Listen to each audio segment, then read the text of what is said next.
નમસ્કાર. દિવસભરના તાજા સમાચારોમાં તમારું સ્વાગત છે. તમારી સાથે હું છું પિનલગીરી ગોસ્વામી. સમાચારો વિસ્તારથી જાણીએ એ પહેલા મહત્વના સમાચારો ઉપર એક નજર.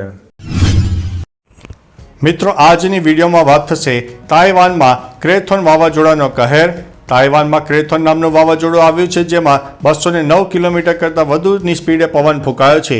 ત્યારે વાત થશે તિરુપતિ પ્રસાદ કેસમાં એસસી અને એસઆઈટીની રચના કરવાનો આદેશ આપવામાં આવ્યો છે. સી ટીમના હાથે રોમિયો ઝડપાઈ ગયો છે, ફે થઈ ગયું હતું. ત્યારે વાત થશે ગરબાના મેદાનમાં પહોંચ્યો હતો ક્રિકેટ અક્ષય પટેલ. ત્યારે વાત થશે પહેલા નોરતે જ સુરતી લોકોએ કરી છે મોજ. ત્યારે વાત થશે સનાતનનો નાશ કરવા ધૂળ ચાટતા થઈ જશે. ત્યારે વાત થશે મદદ માટે 737 સી ટીમ તૈનાત કરવામાં આવી છે. એક્ટર ગોવિંદા હોસ્પિટલમાંથી ડિસ્ચાર્જ કરવામાં આવ્યા છે. ત્યારે વાત થશે ગરબા દરમિયાન આ તકેદારી રાખો. ત્યારે વાત થશે રાજકોટમાં 2000 જેટલા ધાર્મિક દબાણોને દૂર કરવામાં આવનાર છે. ત્યારે વાત થશે અમિત શાહે હોસ્પિટલનું લોકાર્પણ કર્યું છે. અને અંતે એલોન મસ્કના નામે ફરીથી રેકોર્ડ બન્યો છે. હવે મિત્રો, સમાચારો વિસ્તારથી. વિશ્વના સૌથી અમીર વ્યક્તિ alone Musk social media platform x પર સૌથી વધુ ફોલો કરવામાં આવતી વ્યક્તિ બની ગયા છે. એક્સ ઉપર તેમના 200 મિલિયન ફોલોઅર્સ છે. તેમના પછી અમેરિકાના પૂર્વ રાષ્ટ્રપતિ બરાક ઓબામા છે, 131.9 બિલિયન્સ સાથે બીજા ક્રમે જોવા મળ્યા છે. અને footballer Cristiano Ronaldo 113.2 million followers સાથે ત્રીજા સ્થાને જોવા મળ્યા છે. એક્સ ઉપર પીએમ મોદીના પણ 102.4 બિલિયન ફોલોઅર્સ જોવા મળ્યા છે. મિત્રો, અન્ય મહત્વના સમાચારની વાત કરીએ તો અમિત શાહે હોસ્પિટલનું લોકાર્પણ કર્યું છે. અમિત શાહ ગુજરાતના પ્રવાસનો બીજો દિવસ હતો, ત્યારે તેમણે અડાલજ ખાતે જલ સહાયક ટ્રસ્ટ દ્વારા સંચાલિત હીરામણી આરોગ્ય ધામ ડે કેર હોસ્પિટલનું ઉદ્ઘાટન કર્યું હતું. અહીં જે બાળકોને સાંભળવામાં તકલીફ હોય તેમની હિયરિંગ એડનું પણ વિતરણ કરાયું હતું. અહીં ઘણી બીજી બધી સુવિધાઓ મળશે, જે ગરીબ અને મધ્યમ વર્ગના પરિવારને ખર્ચમાંથી મુક્તિ આપશે. શાહની હાજરીમાં જ એડીસી બેંકનો સ્વર્ણિમ શતાબ્દી મહોત્સવ પણ આયોજિત છે. મિત્રો, અન્ય મહત્વના સમાચારની વાત કરીએ તો રાજકોટમાં 2000 જેટલા ધાર્મિક દબાણો દૂર કરાશે. રાજકોટ શહેર અને ગ્રામ્ય વિસ્તારમાં જાહેર રસ્તાઓ પરના ધાર્મિક દબાણો દૂર કરવામાં આવશે. તંત્રએ કુલ 2000 જેટલી મિલકતોની ઓળખ કરી છે. આ દબાણો દૂર કરવાની કામગીરી તબક્કાવાર કરવામાં આવનાર છે, જેમાં પહેલા મિલકતોને નોટિસ આપવાની કાર્યવાહી થશે. ખાસ કે કોર્ટના આદેશ બાદ દબાણની ઓળખ કરવામાં આવી છે. હવે તેને દૂર કરવાની કાર્યવાહી પણ હાથ ધરવામાં આવનાર છે. મિત્રો, અન્ય મહત્વના સમાચારની વાત કરીએ તો ગરબા દરમિયાન આ તકેદારી રાખો. તબિયત બગડે તો પોલીસ કે ડૉક્ટરનો સંપર્ક કરો. રાતના સમયે સુમસાન રસ્તે જવાનું ટાળો. વાહન ના મળે તો 100 અથવા તો 181 નંબર પર કોલ કરો. ગરબાના રાઉન્ડ પર ઇમરજન્સી એક્ઝિટનો રસ્તો લઈ શકો છો. ફોનમાં યુપીઆઈ સુવિધા અને રોકડ રૂપિયા સાથે રાખો. અજાણી વ્યક્તિને પર્સનલ ડિટેલ્સ આપવો નહીં. ગરબાના આયોજકોના નંબર અને ગ્રાઉન્ડનું લોકેશન પરિચિત લોકો સાથે શેર કરો. ઓલા અને ઉબેર જેવી એપ્લિકેશન પરથી રાઇડ બુક કરીને લાઈવ લોકેશન પરિચિત સાથે શેર કરો. મિત્રો, અન્ય મહત્વના સમાચારની વાત કરીએ તો એક્ટર ગોવિંદા હોસ્પિટલમાંથી ડિસ્ચાર્જ કરવામાં આવ્યા છે. 3 દિવસ સુધી હોસ્પિટલમાં રહ્યા બાદ ગોવિંદાને રજા આપવામાં આવી છે.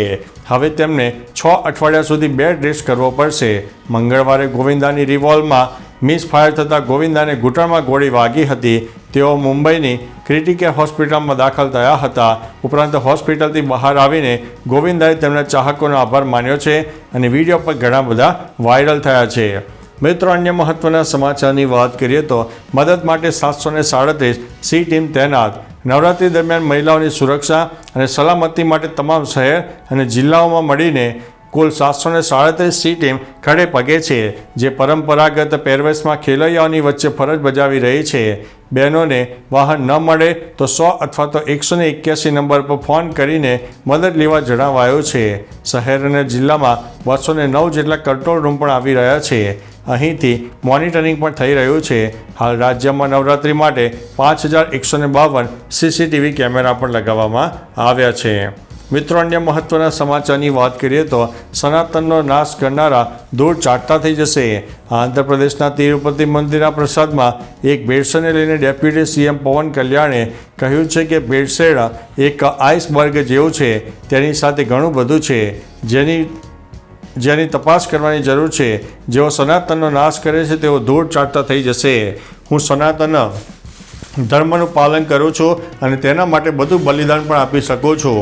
પવને 11 દિવસની તપસ્યા બાદ જાહેર સભાને સંબોધન કર્યું હતું. મિત્રો, અન્ય મહત્વના સમાચારની વાત કરીએ તો પહેલા નોરતે સુરતીઓએ મજા કરી હતી. સુરતના લોકો મોજ કરવા માટે જાણીતા છે. તેઓ નવરાત્રિમાં ઉજવવામાં પણ પાછળ નથી. દર વર્ષે નવરાત્રિ દરમિયાન અહીં કરોડોના ખર્ચે મોટા આયોજકો ગરબાનું આયોજન કરતા હોય છે. ઉપરાંત ગત 2 દિવસથી પહેલા નોરતે જ સુરતમાં વેસુના વાય જંકશન અને CR ઝરઝારના ગરબામાં મોડી રાત સુધી મોજ થઈ હતી. 30 જેટલા સભ્યોની ટીમ ખેલૈયાઓને જોરદાર નચાવ્યા હતા, જેમાં નાસિક ઢોલ પણ રજૂ કરવામાં આવ્યો હતો. મિત્રો, અન્ય મહત્વના સમાચારની વાત કરીએ તો ગરબાના મેદાનમાં પહોંચ્યો છે ક્રિકેટર અક્ષય પટેલ. હાલમાં જ બાંગ્લાદેશ સામે ભારત ટેસ્ટ ટીમમાં રહેલા ક્રિકેટર અક્ષર પટેલ નડિયાદ પહોંચ્યા હતા. તેમણે પહોંચતા પહેલા નોરતે માતાજીના દર્શન કર્યા હતા. તે નવદુર્ગા નવરાત્રિ મહોત્સવમાં ઉપસ્થિત રહ્યો હતો. અહીં તેમણે માતાજીની આરતી પણ ઉતારી હતી. અહીંથી તેણે સૌને નવરાત્રિની શુભેચ્છાઓ પાઠવી હતી. નોંધનીય છે કે નડિયાદ એ અક્ષરનું ગામ છે. તેણે નડિયાદના લોકોને નવરાત્રિનો આનંદ માણવા જણાવ્યું છે. મિત્રો, અન્ય મહત્વના સમાચારની વાત કરીએ તો સી ટીમના હાથે ચડ્યો રોમિયો ફે થઈ ગયો. નવરાત્રિને લઈને પોલીસ ચાંપતી નજર રાખી રહી છે. કોઈ દીકરી સાથે અઘટિત ઘટના ઘટે તે માટે ખડે પગે ખાખીની ટીમ તૈયાર છે. સુરતમાં ખેલૈયાઓના વેશમાં રહેલી સી ટીમે એક રોમિયોને પાઠ ભણાવ્યો છે. નવરાત્રિ રમવા જતી દીકરીઓને નિહાળી રહેલા રોમિયોને સી ટીમની મહિલાએ સવાલો કરતા તેના પગ તળેથી જમીન સરકી ગઈ હતી. પોલીસે તેને પકડીને પાઠ ભણાવ્યો છે. ખાસ કે નવરાત્રિમાં સી ટીમ ખેલૈયાઓના વેશમાં વોચ પણ રાખી રહી છે. મિત્રો, અન્ય મહત્વના સમાચારની વાત કરીએ તો આંધ્રપ્રદેશના તિરુપતિ મંદિરના પ્રસાદમાં ભેળસેળના મામલાની સુનાવણીમાં સુપ્રીમ કોર્ટે તપાસ માટે SITની રચના કરવાનો આદેશ આપ્યો છે. SITમાં 2 CBI officer, 2 Andhra Pradesh police officer અને FSSના ઓફિસર પણ રહેશે. મુખ્યમંત્રી ચંદ્રબાબુ નાયડુએ આરોપ લગાવ્યો છે કે અગાઉની YSRCP સરકારમાં મંદિરના પ્રસાદમાં ભળેલા ઘીમાં પ્રાણીની ચરબી અને માછલીનું તેલ ભેળવવામાં આવતું હતું. મિત્રો, અન્ય મહત્વના સમાચારની વાત કરીએ તો તાઇવાનમાં ક્રેથોન વાવાઝોડાનો કહેર. તાઇવાનમાં ક્રેથોન વાવાઝોડું આવ્યું છે, જેમાં 209 કિલોમીટર પ્રતિ કલાકની ઝડપે પવન ફૂંકાયો છે. દરમિયાન અનેક વિસ્તારોમાં ભારે વરસાદ પણ પડ્યો છે. તેથી સરકારી ઓફિસ અને શાળાઓમાં રજા આપવામાં આવી હતી. આ વચ્ચે 2 થી વધુ લોકોના મોત પણ થઈ ચૂક્યા છે. 100 થી વધારે લોકો ઈજાગ્રસ્ત થયા છે.